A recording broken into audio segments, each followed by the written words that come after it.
Tonight we're talking to Paul Farmer, the director of Mind, and Octavius Black, who runs Mind Gym, about one of the most serious issues for British business in the health area today, and that's mental health. 80% of businesses know they ought to have a mental health policy, but actually only 7% of employers have talked to their staff about mental health issues over the past year. Thank you for coming. I'll hand over to Paul Farmer. Paul.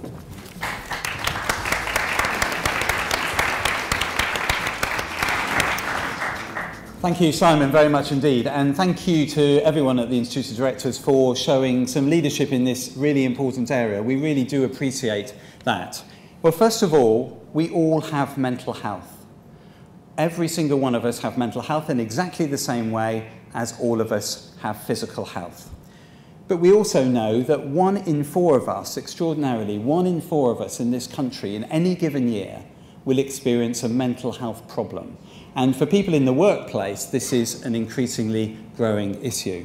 Well, there's already a strong business case for why businesses need to pay more attention to mental health. It's the biggest cause of sickness absence amongst the workforce in this country, and it costs the economy over £100 billion every year. 62% of us bend ourselves out of shape to fit in at work.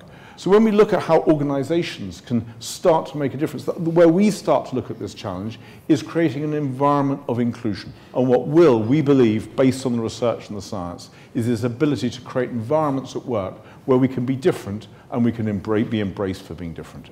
I think the challenge for all of us interested in psychological well-being and mental health at work is to not only look at how work can potentially be harmful and try to mitigate that, but also look at the really positive benefits work can have, both in terms of protecting people's mental health, but also functioning in terms of rehabilitation.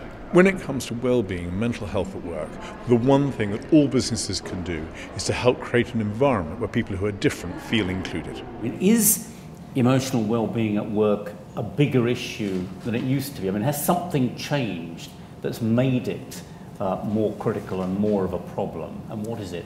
Inside the workplace, it's becoming a more visible issue, both for the positive reasons that we've heard from Rob and Octavius, that it's good mental health is good for your work, but also for the less positive reasons in terms of how you tackle poor mental health. I think one thing is happening that is changing in the workplace, that is causing people to feel they're more inclined to bend out of shape, which is a very good thing, which is the growth in diversity.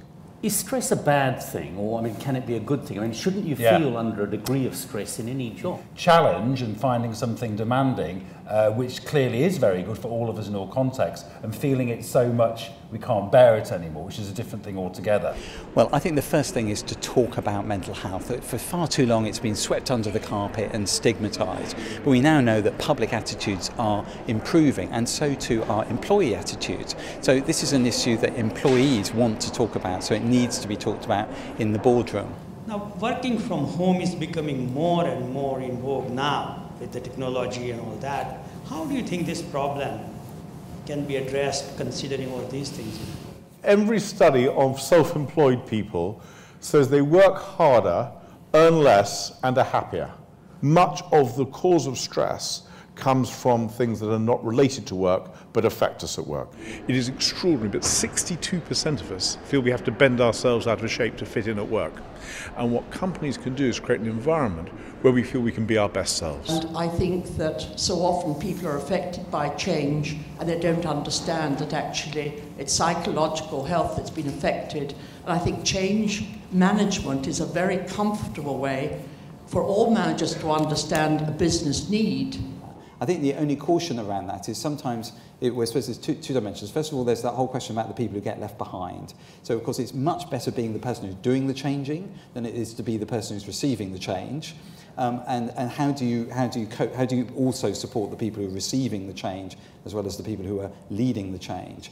And secondly, of course, when there's a large change management program, there's the whole question about people who are still in roles, still in jobs, and people around them have gone. So how do you make sure you build the resilience and support of people to be able to cope with that? There's also, I think sometimes this reflects managers' own anxiety about managing change and concerns about things like resistance. So rather than seeing resistance as I think it usually is often quite a thoughtful response, criticising a proposed change, it's seen as something that's getting in the way of them doing what they kind of want to do. In terms of the sort of the body, the mind and the spirit, mindfulness has become quite a big buzzword, and in some organisations it's actually been included as part of some sort of work programme. I'd be interested to know what experiences you've had of that and how successful that's been.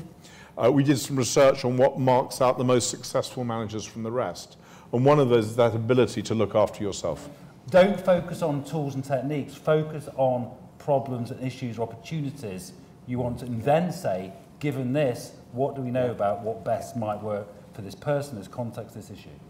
Thinking of the world of diversity and how there are statistics now that suggest that actually having a diverse board, having more women on the board is actually good for business. Yeah.